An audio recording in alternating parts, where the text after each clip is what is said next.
Hello everybody, welcome to The Way Out is Through episode 42, part of my regular series of thoughts, ideas, and reflections that keep me going each day. Today, vulnerability. It's going to be a rough week for me, weekend. I'm flying out, I'm excited, but I'm flying out tomorrow morning to go to Redlands, California, to go to a 3-day mental health retreat. Not to learn about how to help other people's mental health, how to work on my own. I'm going out to work to figure out, try to get some tools to absorb this new reality that I'm living in and figure out how to adjust to everything and still keep myself sane, still keep myself motivated. And I've found, the closer I get to it, that I'm really apprehensive. I'm really kind of nervous about it. Like, I don't know, I've never really done group therapy before. I've never done that kind of environment. I've always kind of, the closest I did to it was when I was breaking up with my ex and I was going through custody battles with her. I had to take domestic violence classes. Not because I had domestic violence issues. That wasn't the case whatsoever. It was just a part of a thing because I was trying to get custody for my daughter. That was a requirement that would look good for the court. So I voluntarily went through domestic violence classes. And in that, we went through the group scenario. And I didn't get anything out of that. That was not... I wasn't a domestic violence person. I wasn't aggressive. In fact, it was kind of funny. On one of the first days, the teacher gives us a book and it says "angry all the time," and I handed it back to him. I'm like, do you have a book that's like mildly annoyed every now and then, but I'll be okay?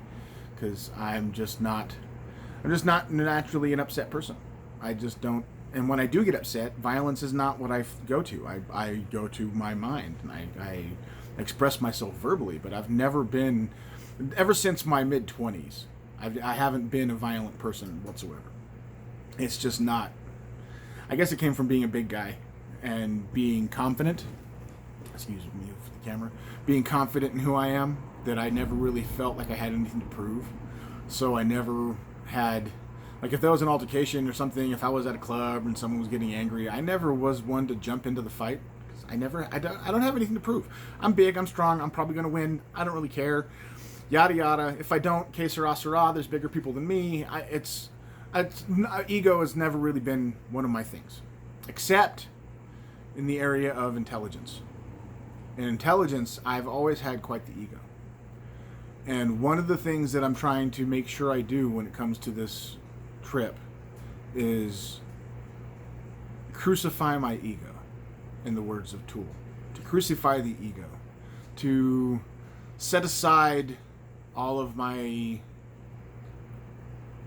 exorbitant insecurities that make me feel like I am powerful enough and strong enough to withstand anything, so I don't need to learn anything. I need to set that aside.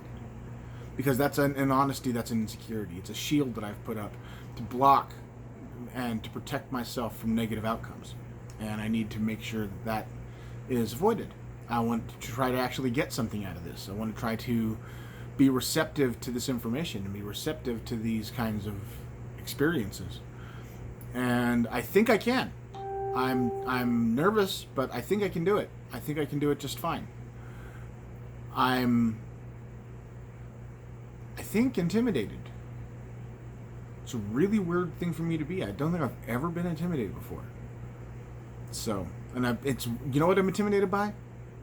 Myself. I'm intimidated by myself, hoping that when I go into the situation, my ego doesn't override and I don't do something like either take over the group and turn it into my errand show, or I don't poo-poo on the information and just disavow what everyone was saying to me and still keep an open mind. I have a lot of...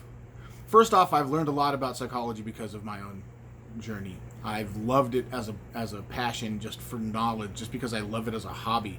So I've been studying psychology as my hobby for years and years and years.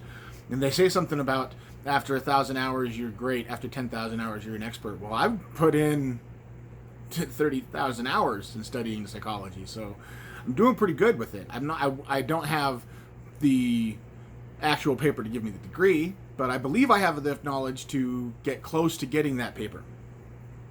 So I it's going to be quite the experience. I need to drop my ego. I need to realize that I need to be humble.